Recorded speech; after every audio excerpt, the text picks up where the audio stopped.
So, what do you get when you cross a steam engine with a caboose? You get a... Oh fuck, what was it?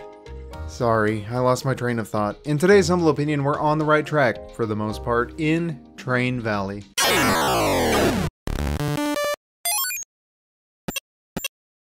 Now, I know what you're asking yourself. Train Valley, isn't that the Legend of Zelda game that has the train in it? And no, not every fucking game with a train in it is Spirit Tracks. That's what it was, by the way, Spirit Tracks, in case you were wondering, not Train Valley. They don't even sound the same.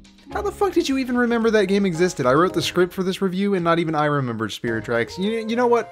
Whatever. How to Train Your Valley is actually a pretty nifty little puzzle game that combines elements of resource management with multitasking to give your mind the exercise of a lifetime. You start with 2 or 3 stations, which you connect via train tracks, funnily enough, and gradually they introduce more over the course of each level, and you've got to get them in on the existing tracks so that it can send and receive trains of its own. Each station will generate trains that you have to send out manually and ensure that they end up at the right stations, and while there's no explicit punishment for crashing trains or having them turn up at the wrong stations, the gameplay is balanced around the flow of money, which consistently disappears over time due to taxes. We'll just ignore the fact that every country seems to be using American dollars. I'm sure that's not that big of a deal. Trains generate income, though it deteriorates over time, so you want to make sure they get there in a timely manner. Your main objective is to balance income, taxation, and building so that you don't end up going bankrupt. Sounds pretty easy, right?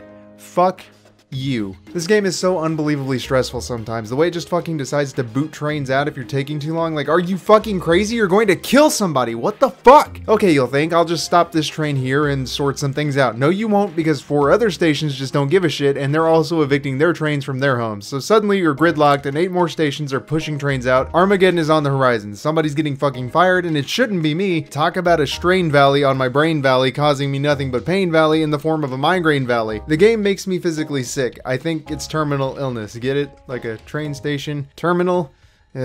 Crouching Train Hidden Valley actually has a lot going for it. Conceptually, divided attention games aren't something that you typically see a lot of, especially not in such a way that the game provides a challenging base level and offers ways for the players to increase the difficulty as they see fit. Specifically, the ability to call in extra trains, upping the game speed, or adhering to the optional challenges imposed by the game developers. While neither is necessary, if you're finding a level too easy, you can easily spice things up. The biggest complaint that I have about the game, however, is how poorly the game communicates some critical game elements. Those challenges that I mentioned a moment ago, for instance, are displayed prominently on the opening and closing of each level, baiting players into immediately trying to get them. Now, maybe I'm just absolutely trash at the game, but that's not a good way to play this. It turns an otherwise satisfying construction-based puzzle game into a nightmare. Players haven't yet developed the skills and strategies to handle performing all of the challenges while retaining their sanity. My suggestion would be unlocking the challenges after beating the level the first time. That way, you encourage players to experience the game at their own pace before throwing them into the deep end of the pool. Granted, they could do that naturally, but having it there hanging over you is a temptation that's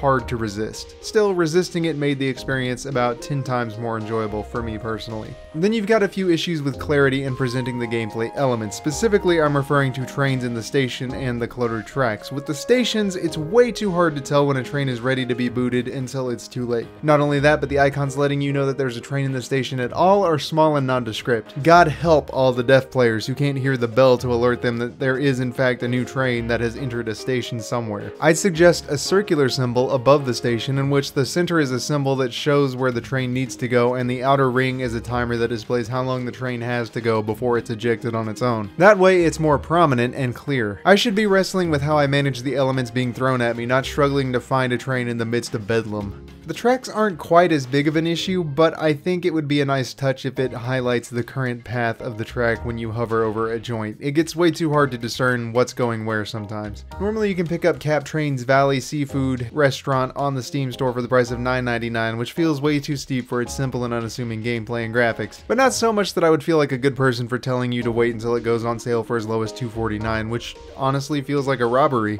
A train robbery, because trains. I think that $5 would feel about right, but would also be willing to settle for something closer to $7 if need be. It's not that it's bad, it's just not a $10 experience for me. With a well-conceptualized idea for puzzles, Train Valley delivers a challenge that's simple to grasp but difficult to execute, and manages to blend the thrill of playing with train sets with the stress of being an air traffic controller. Even though it looks positively delightful, nail-biting scenarios are far more prevalent than I would have imagined. I'd say the game delivers the experience that it sets out to create, appreciate, and it does so in a way that is, though sometimes frustrating, ridiculously addicting, and unbelievably enjoyable. For those reasons, Train Valley earns an 8 out of 10. Thank you so much for watching, and thank you Alexey Davydov, Sergey Dvoynikov, and Timofey Shargorodskiy for investing yourselves in the creation of Train Valley. I'm almost 100% certain that I fucked up your names, but that's the best I'm going to manage. You guys came up with such a brilliant idea. Trains, man. There's something magical about them. Go on with your bad selves and stay